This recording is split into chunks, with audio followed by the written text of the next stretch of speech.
पिछले 5 साल में देश में 11,000 करोड़ के नशीले पदार्थ जब्त हुए हैं, जबकि 20,000 से अधिक गिरफ्तारियां हुई हैं। सरकार द्वारा सुप्रीम कोर्ट में दायर एक हल्फनामे में बताया गया कि देश में 1,58,00,000 युवा नशे के गुलाम हैं। आशंका है कि 2030 तक ये आंकड़ा दोगुना हो जाएगा। क्या ये आंकड़े भारत के भविष्य को एक बड़ी अर्थव्यवस्था बनाने की ओर अग्रसर कर रहे हैं या एक डरावने भविष्य का आईना है? भारत की 65% आबादी 35 साल से कम उम्र की है। ये युवा शक्ति हमारा डेमोग्राफिक डिविडेंड है, लेकिन आज यही ताकत नशे के अंधेरे में डूब रही है। हर दिन एक मां का सपना टूटता है, एक परिवार बिखरता है। 2021 में मुंद्रा पोर्ट पर 2,988 किलोग्राम हेरोइन का एक कंसाइनमेंट पकड़ा गया, जिसकी कीमत 6,000 करोड़ रुपए आंकी गई थी।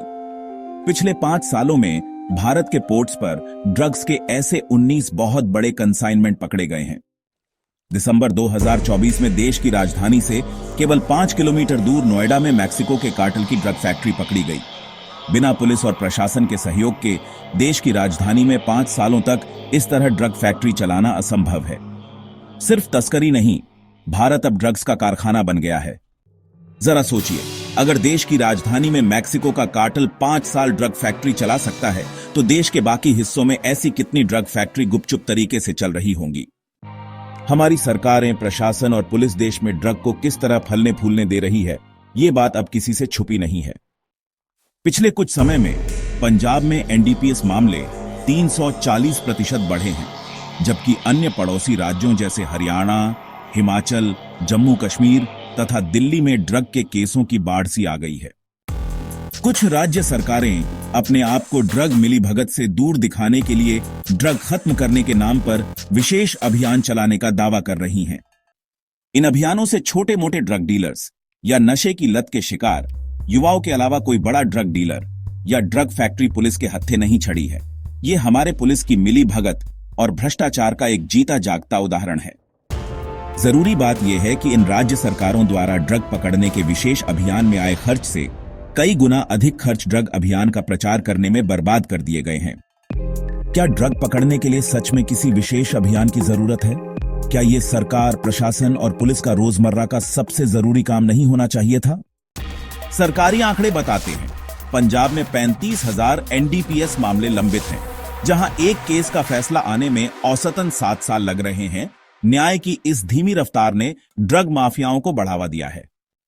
पाकिस्तान से ड्रोन के जरिए हेरोइन की सप्लाई एक आम बात हो चुकी है। ड्रग की इस ऑर्गेनाइज्ड वितरण व्यवस्था से दिल्ली और मुंबई समेत अन्य कई शहरों के स्कूलों में बच्चे ड्रग डीलर बन रहे हैं। मात्र 1 साल में 29,000 एलएसडी ब्लॉट्स जब्त हुए हैं।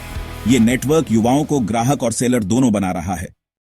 मात्रा के अनुसार देश के शीर्ष 5 राज्यों में गुजरात के बाद महाराष्ट्र है, जहां जेएनपीटी मुंबई से 1,200 किलो से अधिक ड्रग्स जब्त हुई, जिनमें मुख्य रूप से मेथाम्फेटामाइन शामिल है। दिल्ली में 2024 में 1,396 किलो कोकीन पकड़ी गई।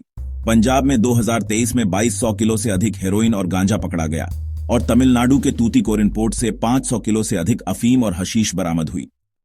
ड्रग्स का यह जाल न केवल युवाओं को बर्बाद कर रहा है, बल्कि देश की अर्थव्यवस्था को भी भारी नुकसान पहुंचा रहा है। अनुमान है कि ड्रग्स के कारण भारत को सालाना 50,000 करोड़ से अधिक का नुकसान होता है, जिसमें स्वास्थ्य पर होने वाला खर्च, अपराध और उत्पादकता में कमी शामिल है। अब समय है आवाज उठाने का। ड्रग हेल्पलाइन 1933 पर रिपोर्ट करें। समाज के साथ मिलकर लड़ें ये जंग। सरकार से एनडीपीएस अदालतों का गठन और फॉरेंसिक लैब्स का उन्नयन की मांग करें। याद रखें, ड्रग नशा नहीं, जहर है।